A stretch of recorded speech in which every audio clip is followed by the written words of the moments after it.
As most of you know, I bought some video converter boxes on eBay to be able to get my Commodore 64 connected to a VGA monitor. I reviewed the first 3 in a video 2 weeks ago while I was waiting for the last one to arrive. I finally got it this Wednesday, but it was far from what I expected, so you won't see any review on that.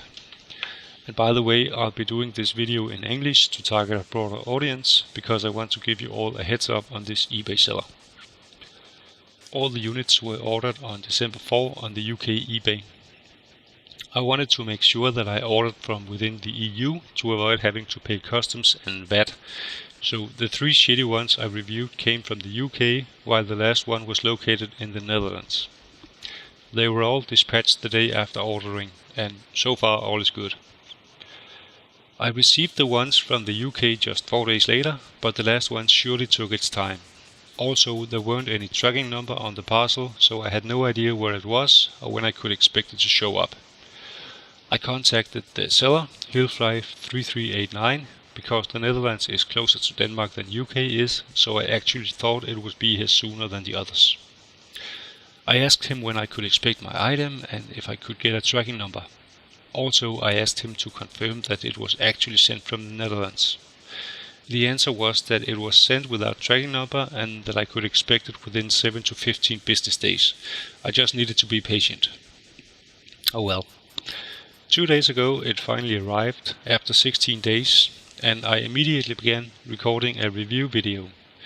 It turned out like crap, so I deleted it again because the damn thing wasn't working at all. I tried it on a flat screen monitor and a CRT monitor with an HDMI to VGA cable, and on my TV directly with HDMI.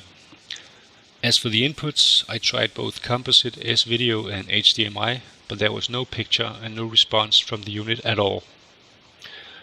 I noticed that one of the buttons had been pushed all the way into the unit and the switch inside was bent in a 45-degree angle.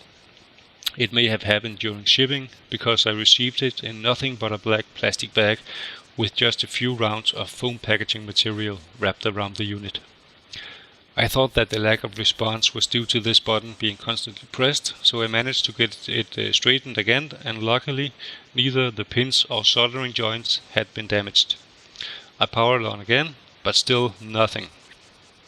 So I went to eBay and asked for a refund, and it wasn't until then that I noticed that the item had actually been shipped from China and not the Netherlands like it said in the item listing.